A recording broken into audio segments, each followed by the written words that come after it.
Chad, thanks for sitting down for us to talk a little bit about, what you do here with Zelda Symphony. So I wanted to start out with, how'd you go about, arranging music for these type of shows? Well, how did I get started, or How about both? Yeah. How you got started and how you formed, Zelda Symphony? Well, I'm a composer, Right. First and foremost. I worked on a lot of projects with this guy named Michael Giacchino, who was kind of my mentor. And I've always been into arrangements and things, and then he kind of got me going with, film and TV, and I got tons of orchestra experience from him. And so it came time where it just kind of felt like a natural thing to do to just start professionally doing these arrangements, because I grew up doing them since I was a kid, taking Final Fantasy tunes and Zelda tunes and just all these different games and kind of doing that, and so this is kind of like the culmination of all those years with different people together. Right. Okay. So cool. And how does the song selection process work? Are you pretty much the brains behind the set lists? No, Jaron and I worked together. We worked together on that early on, and we created this massive Excel document that kind of basically musically lays out the story of all the Zelda games, and each game has its own sheet, and it's massive, and we have in it links to YouTube videos, and I mean just tons of research went into this, and it just kept growing and growing. And from there, we found all the songs we liked, and then we started whittling it down, because there's a lot of music. Yeah, hard to choose from, I imagine. Yeah, and the show itself has about 90 minutes of music, and so to whittle all that music down to 90 minutes is actually quite a difficult task. Right. I could love to go on a tangent of Dark World for 6 minutes, but I just can't. Awesome. Kind of thing. So we just kind of had to pick favorites, and then it would be a combination. Sometimes we'd be like, oh, I like this one, and Jaron's like, yeah, but that doesn't really affect the story so much. And then he'd say, I like this one. I'm like, yeah, that one's not really gonna translate to the orchestra as well, and things like that. And we kind of negotiated and came to the structure of the music itself through that. Okay. Are there any other kind of obstacles when it comes to arranging these pieces? Well,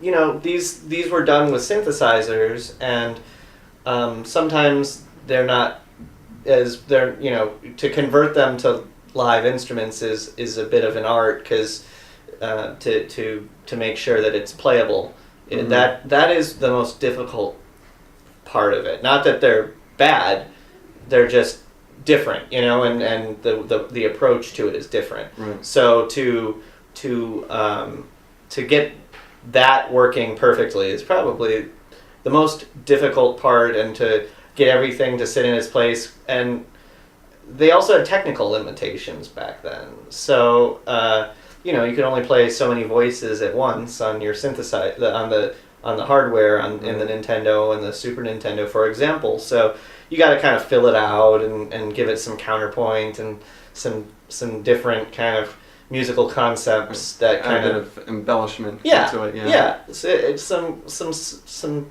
spice and seasoning. Yeah, I gotcha. Cool. Yeah. Okay, this isn't very much Zelda related, but I know recently Overclock Remix came out with Balance and Ruin, Final Fantasy VI, and I know you're involved with that. You did one piece on Terra's theme. Right. So how'd you?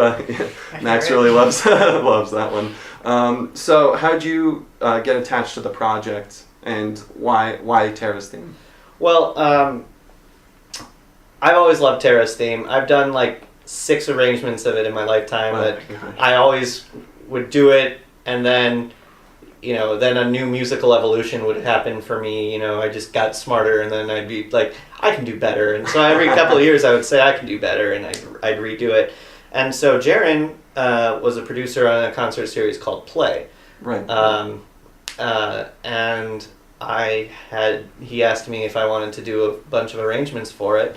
I said sure, and one of them I wanted to do was Terra's theme, because I'm finally getting an orchestra. So I did it, and it became the closing act, and it went over really well. It ends very subtly, which I don't like ending shows on a big note. I like ending them on a small note. Okay. So from there, I had done it, and it was just sitting there, and when it wasn't being performed, and I was writing the music to this game that came out called Star Trek: The Video Game, That's right, which yeah. came out with Digital Extremes and Paramount and Namco, and I had a gigantic orchestra for it. I had 120 musicians. Wow. It was the biggest orchestra a video game has ever seen, actually. Made some history there. Yeah, and so I took and reorchestrated it for this massive orchestra, and in fact the photos of it are on my website. You can see the orchestra and everything. It's just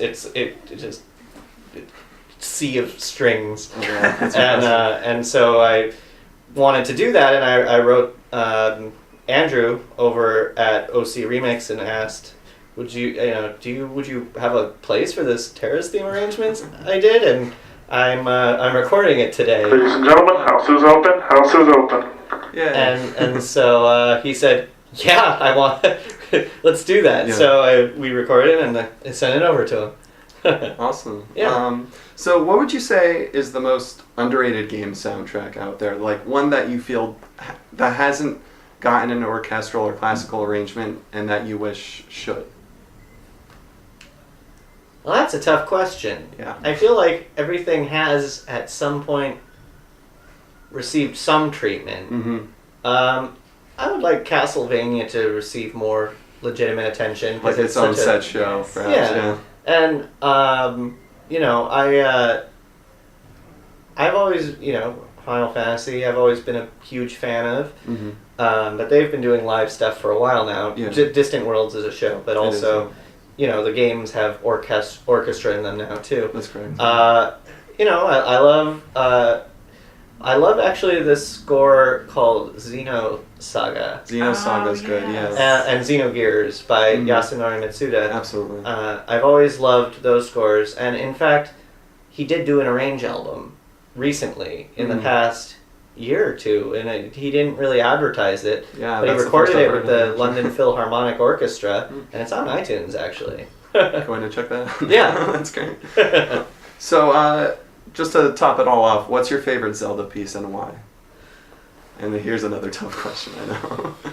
Asking issues between your children. What's my favorite Zelda piece and why?